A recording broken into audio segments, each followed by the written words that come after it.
Good morning বন্ধুরা, আশা করি সবাই ভালো আছেন। আমিও বেশ ভালো আছি। ববিস কুকিং ব্লগ থেকে সবাইকে স্বাগত জানাই।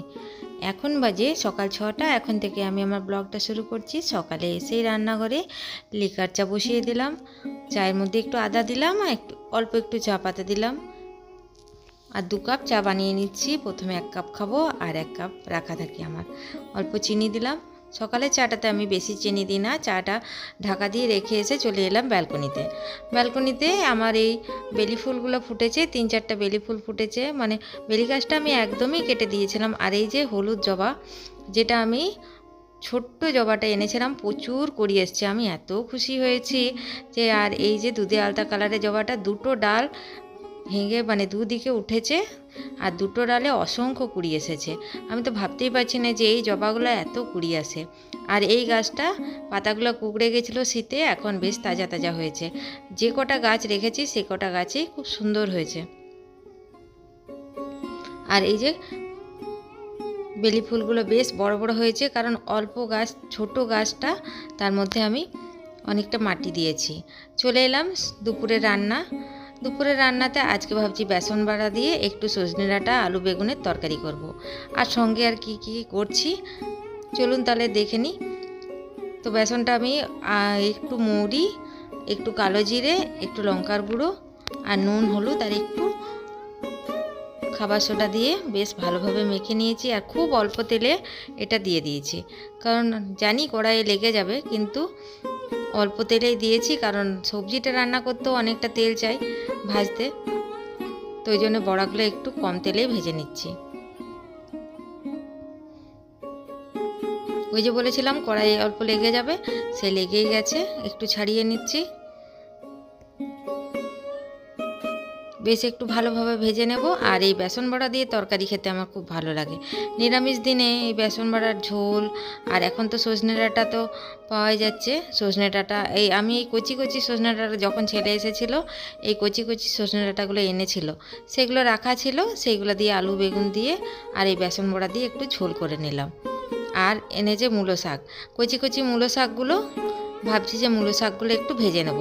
তো আমি মূলো শাকটা কী দিয়ে ভাজি চলুন দেখে নিই। আমি এখানে কড়াই সর্ষের তেল দিয়েছি, তার সঙ্গে একটু সর্ষে ফোড়ন দিয়েছি।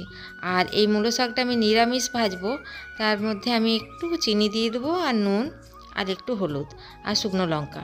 বেশ ভালো লাগে মূলো শাকটা এইভাবে আমি ভাজাটা, রসুন দেওয়ার থেকে আমার এইটা বেশি ভালো লাগে। এই একটু চিনি দিয়ে আর একটু সর্ষে ফোড়ন দিয়ে মূলো শাকটা, আমি এখানে এসে এই শ্বশুরবাড়িতে এসে এই ভাজাটা খেয়েছি। তো তখন আমি রসুন দিয়েই ভাজা খেতাম, কিন্তু রসুন দিয়ের থেকে আমার এখন এইটা, কারণ এখন তো আমি বেশিরভাগ টাইম নিরামিষ খাই, তো নিরামিষ দিনে আমার এই শাক ভাজাটা খুব ভালো লাগে। ওই একটু নুন দিয়ে দিলাম, আর এই অল্প একটু চিনি দিয়ে দিলাম। আর কচি কচি শাকটা তো ঢাকা দিলেই ভাজা হয়ে যাবে, এটার প্রেসার কুকারে দেবো না। সেদ্ধ হয়ে গেছে, বেশ নেড়ে চেড়ে বেশ শুকনো শুকনো করে ভাজা ভাজা করে নামিয়ে দেবো। আর করব একটু আলু পোস্ত। তো আজকে বড় বড় আলুগুলো কেটে নিয়েছি। তো বড় বড় আলুগুলো কেটে নিয়ে আর তার সঙ্গে একটু টমেটো দেবো, দিয়ে আলুটাকে ভেজে প্রেসার কুকারে দিয়ে দেবো। এই যে কড়াইয়ে সর্ষের তেল অল্প দিলাম, তার সাথে একটু পাঁচফোড়ন দিয়ে আর এই যে বড় বড় আলুগুলো দিয়ে দিলাম।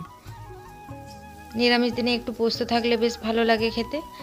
তো এই যে টমেটো আলু একসাথে ভেজে নেব, মানে আলুটা প্রথমে একটু ভেজে নিচ্ছি, তারপর টমেটোগুলো দিয়ে দেবো, দিয়ে আর প্রেসার কুকারে 2টো সিটি দিয়ে দেবো, কারণ বড় বড় আলুগুলো দিয়েছি তো সেদ্ধ হতে একটু টাইম লাগবে।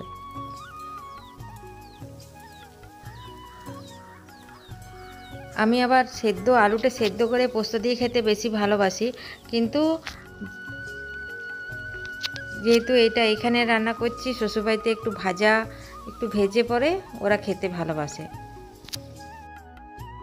দুপুরের খাওয়া দাওয়া হয়ে গেছে, এখন এসেছে এসি সার্ভিসিং করতে। তো দুপুরের বেলায় এই এসিটাকে খুলে নিয়েছি। অনেক দিন ধরে পুরো গরম শীতে বন্ধ ছিল, তো এসিটা বলছে একটু মেশিনটা খারাপ হয়ে গেছে। তো সার্ভিসিং করতে এসছে সেহেতু ব্যালকনিতে এসিটা নিয়ে চলে গেল। এটা আমাদের উইন্ডো এসি, হয়ে গেল অনেক দিন। তো এই যে ভালো করে ধুচ্ছে, প্রচণ্ড ভারী, এরা যে কীভাবে নিয়ে ব্যালকনিতে গেল, প্রচুর কষ্ট।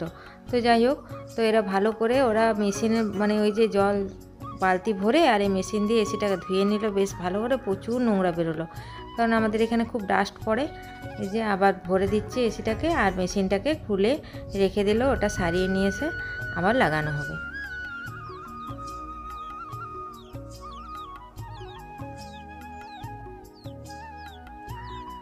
এই যে ঢুকিয়ে দিল আবার।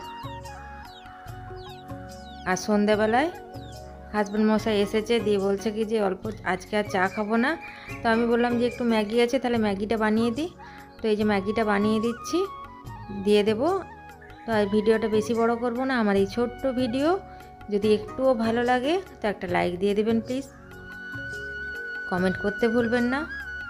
আজ তাহলে এখানেই রাখি বন্ধুরা, আবার নতুন একটা ভিডিও নিয়ে হাজির হব। সবাই ভালো থাকবেন, সুস্থ থাকবেন, ধন্যবাদ।